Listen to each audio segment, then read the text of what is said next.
You are now watching Zach Lesage, the best place to learn about competitive Pokemon TCG. Let's get it! Yo, what's poppin' peeps? Welcome back to the channel, Zach Lesage here. We're going to be diving right into this video where we're going to be going over the top 16 decks of the Late Night number 29, the first Brilliant Stars Legal Late Night Series, and the largest Brilliant Stars event so far. I mean, there's been a couple of big ones. We saw the Sunday Open around 100 players. We had the full group games around 150 players.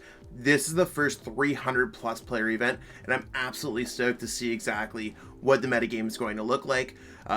Lots of great players. You can see Muse, whatever, all that good stuff. But we're going to be starting off at number 16 and then going on up, explaining deck strategies as we go along to help you get ready for your next upcoming event, whether it's online, maybe you're going to Brisbane Regionals or Salt Lake Regionals or Liverpool Regionals.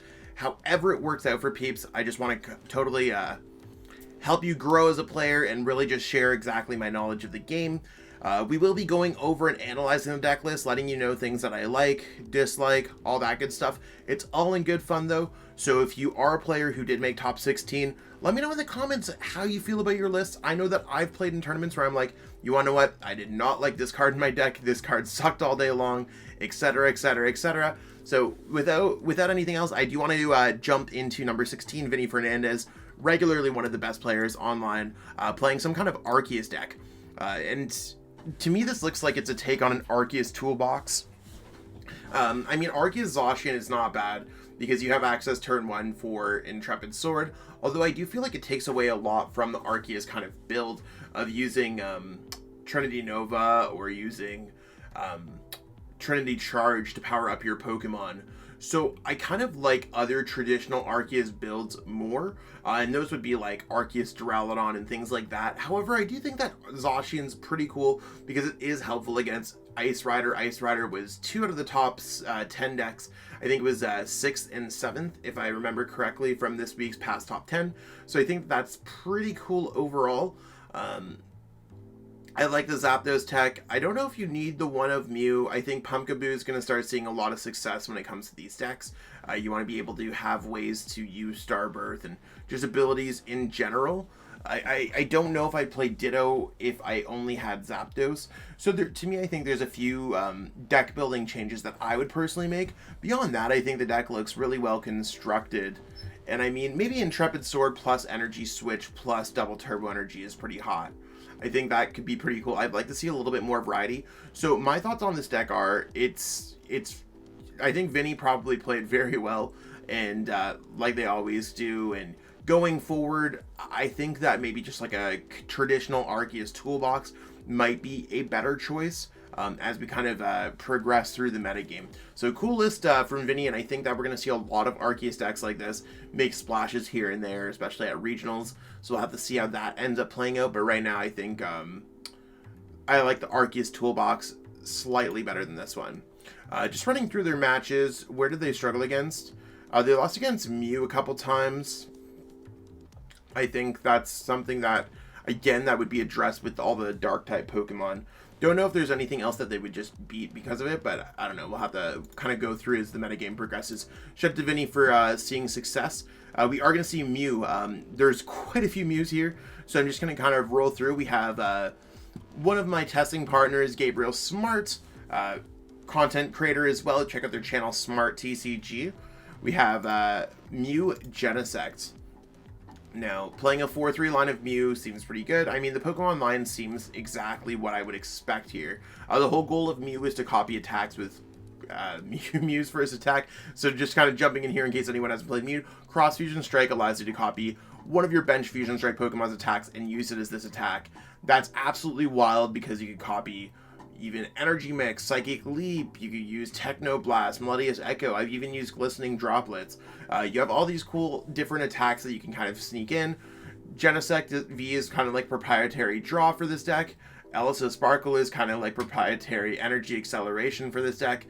This deck seems to have it all. I really don't see any issues with this list by any means. I think this list might be the exact same list that I posted in the top 10 decks earlier this week. Which is probably one of the reasons why I like it. I don't think I play the double turbo energy, but maybe I do. I feel like it's one of those things where I look at Mew lists and I'm like, I really don't see where I changed this deck. I think Gabe's list looks great. I know that there's a few players that are trying to cut the Oricorio because Dark Toolbox isn't seeing a lot of success. That's the Galarian Wheezing kind of deck. I know that some people don't like the coin flips of Cram-O-Matic. I personally love Cram-O-Matic as a card, and I think Cram-O-Matic is a game changer. So to me, I think that this is a really solid list, and I don't know if we're going to get much better from here, but we'll go through and see.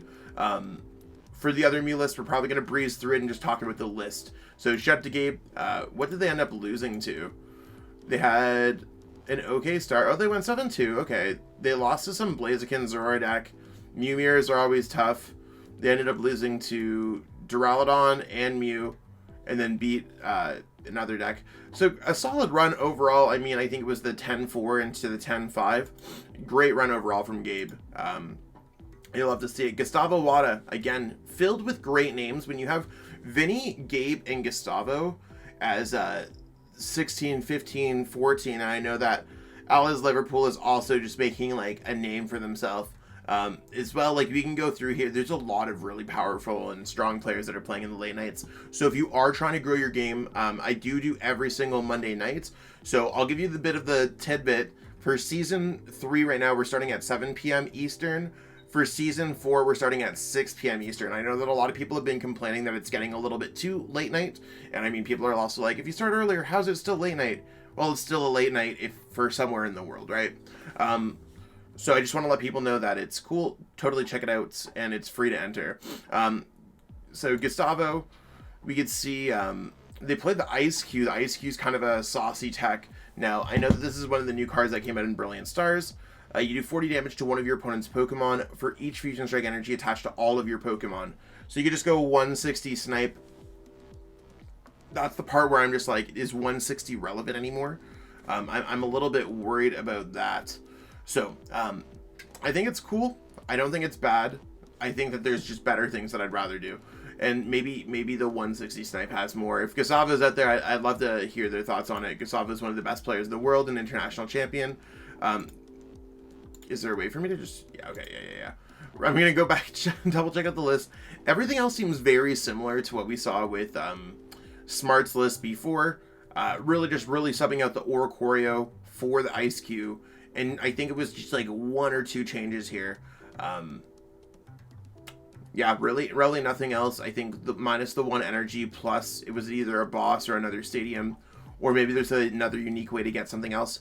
I mean, to me, it's the Mew VMAX, 4-2 Mew VMAX.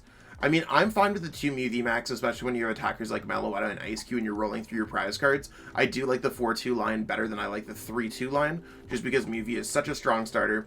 This looks like a really good list, too. I don't necessarily roll with Ice Cube, if that makes sense, but it's something that I could be sold on for sure. Let's move on up to see who else we got going on here. So we are going to see another Mew list with Mew with Ally Liverpool. NRG, shout out to Nerd Rage Gaming. I know that's probably going to make the people go wild. I like this list so far. Again, very similar to Smarts, except that we're running with Boss's Orders and Catchers. I don't like the one choice belts. I think that it's just like better to have them, and it's probably more important in matchups than we think. Most games that I lose or win by Mew is because of damage outputs, and more damage outputs usually going to be a little bit better. With all the dark expected for this tournament, I'd like to see the switch and the escape rope count go 2-2. I think everything else is fine. I like Catchers a lot in this deck myself, so Catchers seems really good. I like this list. Again, it's just very similar. Mew lists are like 55 cards the same now. For the most part, and if you're not, then it's all good. We got Lori 127. Okay, this is a way different build of Mew. So I do want to let people know that for Fusion Strike system to work, you draw cards for each of your Genesects in play. It's one of those things where I don't necessarily know if like Arceus is not going to count towards that. I mean, searching your deck for any 2 cards is cool, but I also wouldn't really play it with Peony. Shopping Center is also a card that I wouldn't necessarily play. Scoop Up Net's really weird. I think that this list is kind of bizarre. They're also just playing Metal Energies and Double Turbo Energies. and no Psychic Energies or Fusion Strike Energies. This is a list that I'd like to dive into. I don't think I'll have the time. I think the Zigzagoon would have been much better as... I don't even know if I like the Zigzagoon or not. There's just so many bizarre things in this deck that it's actually refreshing. I cannot give a straight answer on this deck at all. I think it's worthwhile to test out if you want to test out something experimental Mew. I can't comment on this deck at all. I think that it's probably not as good as a traditional Mew, but I have not tested it, so I'm not going to necessarily say that. That's my gut feeling, though.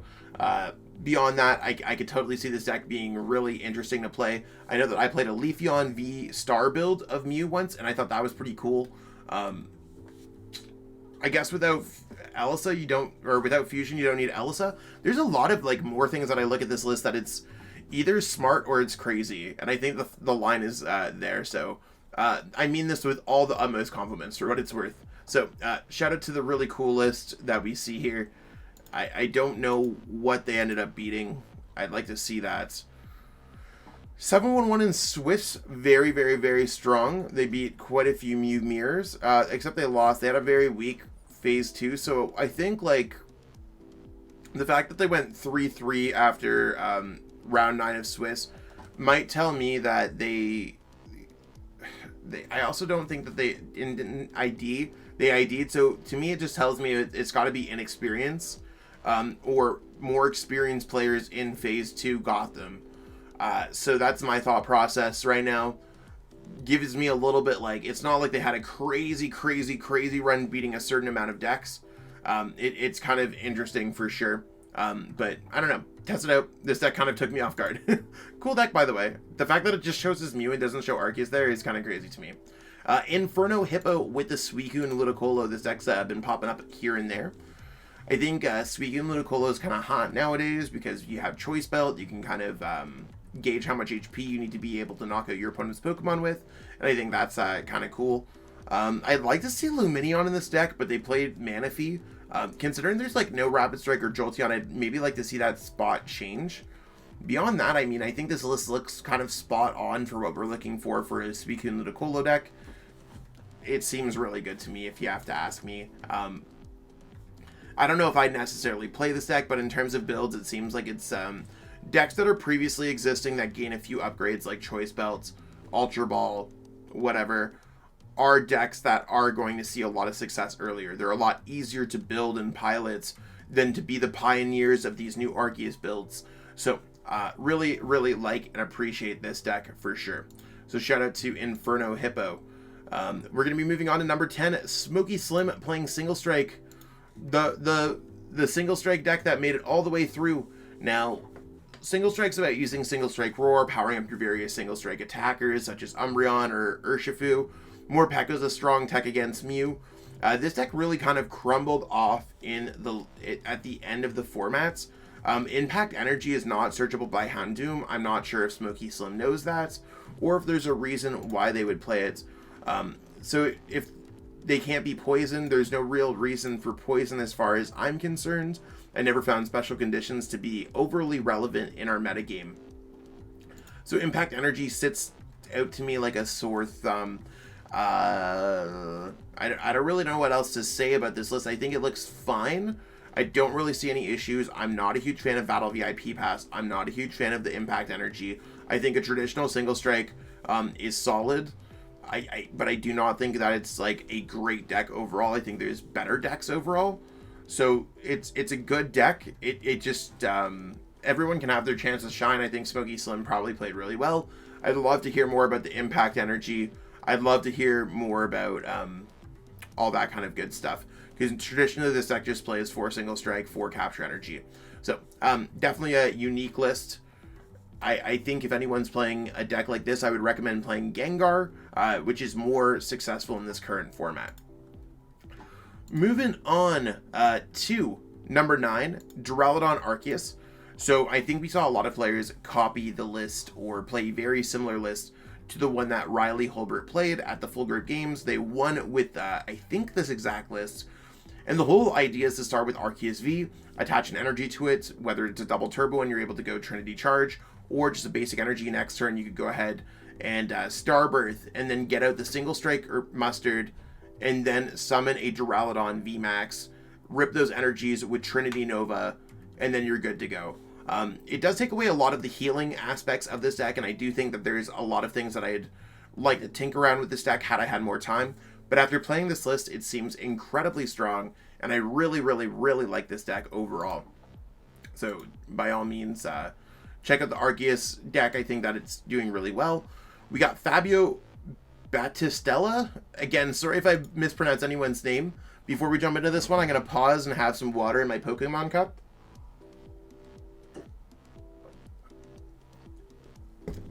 You got to stay hydrated, peeps. It's one of those things as a YouTuber, I need to drink more water. So, Arceus Shadow Rider, pretty cool deck. Definitely one of the better ways to play it. I've seen some players try to play it with Whimsicott. I see players trying to play with other things. The whole idea is to go Underworld Door, accelerate energies, and then maybe even attack with the Arceus V-Star, getting off Trinity Charge, so that you're ready to go with some kind of max Geist that can knock out anything. I think this is a particularly strong build. I think there's probably a few changes. I really like Shadow Rider. I don't know if I like the Pumpkaboo or if there's even space on the bench for Pumpkaboo. But for anyone who likes Shadow Rider did get a bunch of cool things with Choice Belt and access to Arceus or even Whimsicott. So it's totally worthwhile to try out. And even the Lumineon V, huge gains for this set. And the fact that single prize cards are doing better, the Shadow Rider Calyrex V typically does really well against those kinds of decks. With its Astral Barrage, choosing 2 of them and putting 5 damage counters, that does also get through Manaphy. So if you do find yourself playing against a Mad Party deck or some kind of Malamar deck, this could be absolutely huge. Even against a Durant deck, that'd be huge. So I like that deck a lot. It's something I want to test out. We got Agel playing Arceus Duraludon. Agel always doing well at the tournaments. Playing a slightly different build with Hyper Potion. I think Hyper Potion's fine. I could see myself playing Hyper Potion for sure. I'd like to see some kind of healing in this deck.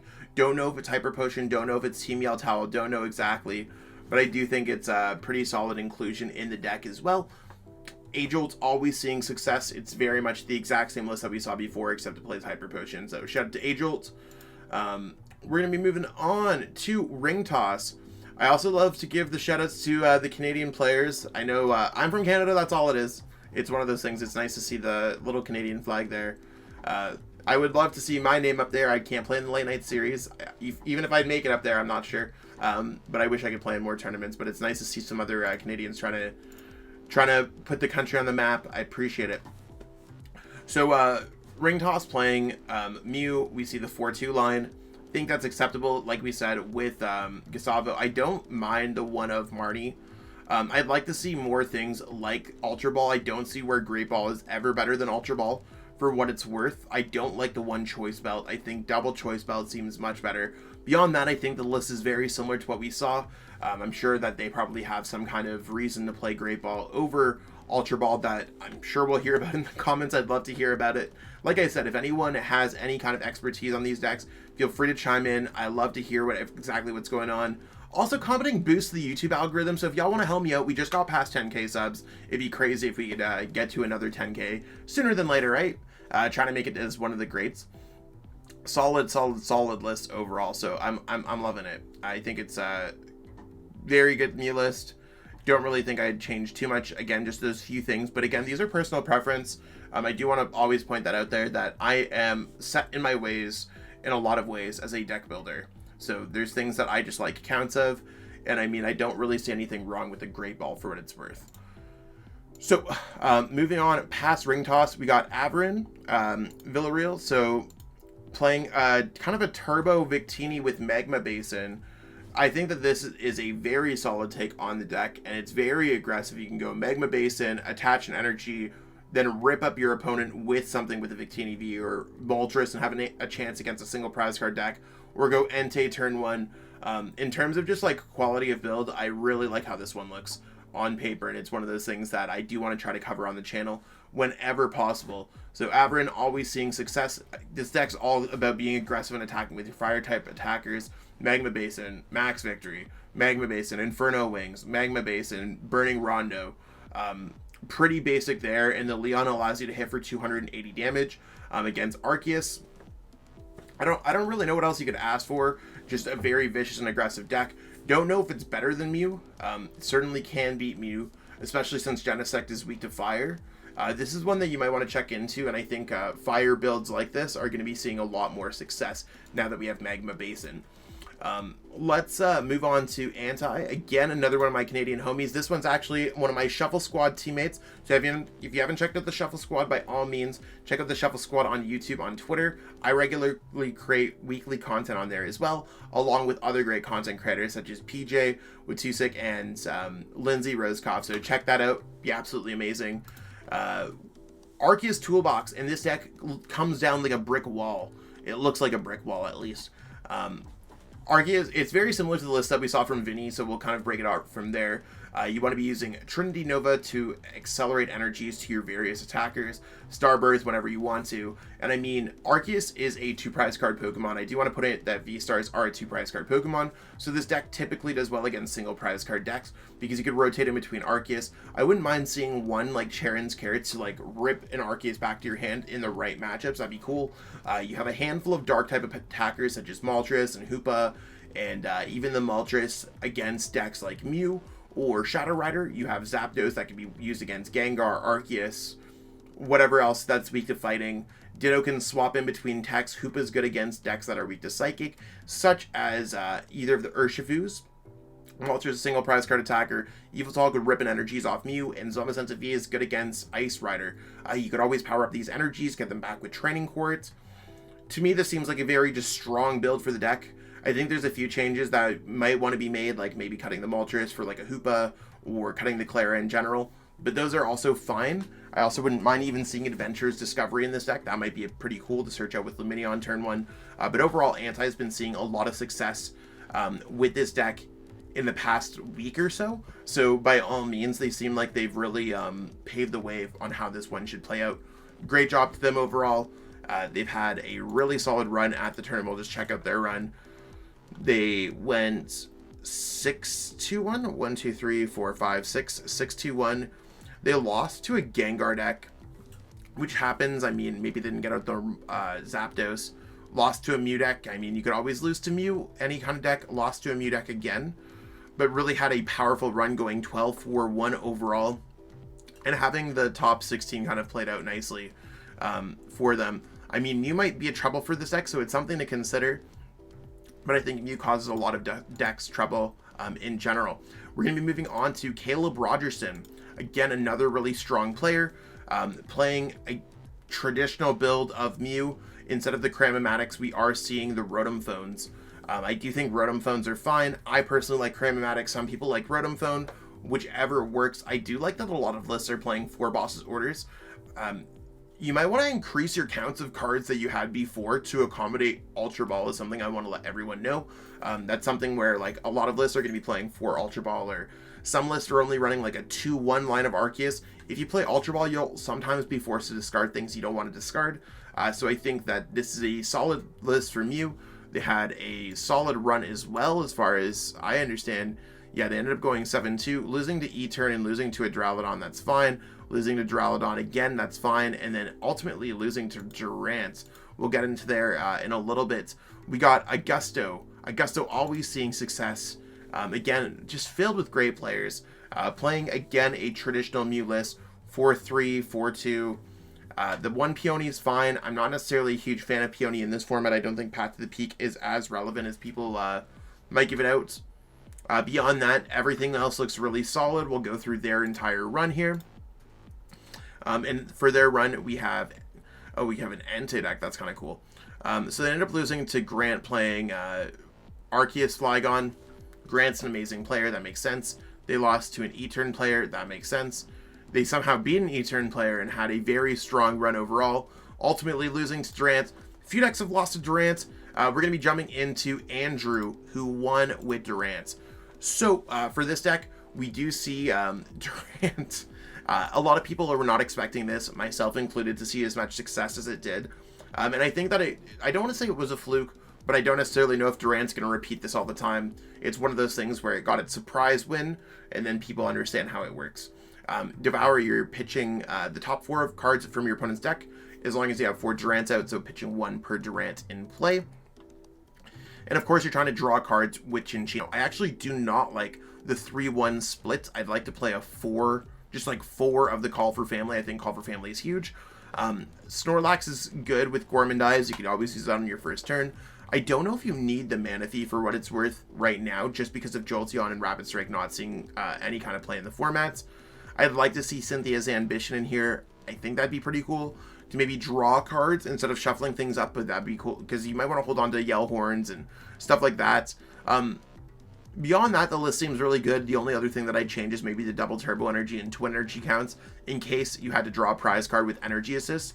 From what I've been told is that the double Turbo Energy is supposed to reduce the damage of Snorlax's Body Slam if you need to paralyze anything. My thought process is if you're trying to paralyze anything with Body Slam, probably sounds like you're struggling already in the game, and it probably won't matter. I think you're going to run into more situations the other way, but again, that's my player mindset. The goal of this deck is to Boss's Orders up your opponent's Pokemon, Galar Mine, and hope that it sticks while using Devour. That's the trick. If you have an attacking Pokemon in the active, you want to use Yell Horn. If your opponent has a Pokemon with a lot of retreat costs, use Echoing Horn. If your Durants are prized, use Peonia. So I think the list is solid overall. I do want to jump into how they played out the tournament. And they had a 6-3 Swiss. So just beating a lot of decks. They ended up losing to Genesect there, or Mew Genesect, I should say. Gustavo is an amazing player, so I think it's one of those things that we got to look into. Legendary, again, amazing player. Those are the 2 names that I could pick. They did beat Grant Manley. Everyone's allowed to lose a game, but it's one of those things, maybe they weren't expecting it. They had a really straight run in the top cut of hitting some favorable matchups. So, to me, Durant, solid overall. If it was a regionals, 6-3 wouldn't make it. So one thing for season 4 that I'm going to be doing, starting at late night number 30 or number 31, is it 6-1 or higher to make it. So it's going to be the exact same structure as a regionals. Overall, I think that they had a great run. Shout out to Andrew. Did I totally close the screen? I totally closed the screen. Well, it's a good time to kind of just jump back into here. You got to see that it's waking up early in the morning and still need some more water, but it's one of those things. Shout out to Andrew for seeing success. Thank you to everyone who plays in the late night series. It's absolutely been amazing, and now that we're in the Brilliant Stars format, we did see that Durant won already, so we have Durant as the champion. By all means, check that out. We do have the grand finals up as well. I'll probably have that one linked in this video. I know a lot of people have been asking about these videos. You can see I'm clicking all the cool things all together. So much technology. These videos differ. The top 16 or the top whatever deck list from the late night series do differ from the top 10 decks. These are from an individual tournament, not calculated results or anything else like that. So that's what keeps it fun. That's why you're going to see your lists. If you play in the late night series, you might just find yourself in one of these videos. If you haven't already, give this video a thumbs up, like, subscribe, all that good stuff. Let me know in the comments the type of content you want to see in Brilliant Stars format. We just passed 10K subs, so I'm definitely stoked, super happy, and yeah, we're just gonna go ahead and create a bunch of content. If you're looking to pick up any of the cards for this decks, go to ptcgeostore.com, plug in code ZLassage5 to save 5% on your next order of codes. Or if you want to even just open up some packs on PTCG Live when code redemption is back up, that's cool. You can go to atlascollectibles.com, plug in code ZLassage8 to save 8% off your Pokemon singles. Both of those links are in the description. If you're trying to get some one-on-one coaching with me, you can always go to metafy.gg/@ZachLassage. I've been super busy coaching players into success. A lot of the players that we see in the late night series have received some kind of coaching from me in some regard. So it's one of those things where I'd love to help you out on your journey. We've got players into winning positions. There's players who made this list who have been coached. I'm not naming any names, but it's one of those things where totally hit me up if you're looking to grow your game. That being said, I'm going to go drink some more water and catch up with everyone later. Peace out and have a great day. I truly appreciate you taking the time out of your day to watch this video. It means the world to me. And my goal with this channel is to spread my love of the game and knowledge with our entire Pokemon TCG community. If you haven't already, help signal boost this video to other Pokemon TCG fans by liking it, sharing it with your friends, and subscribing to the channel. Hopefully we reach our goals really soon. Check out this recommended video, and have yourself a great day. Thanks.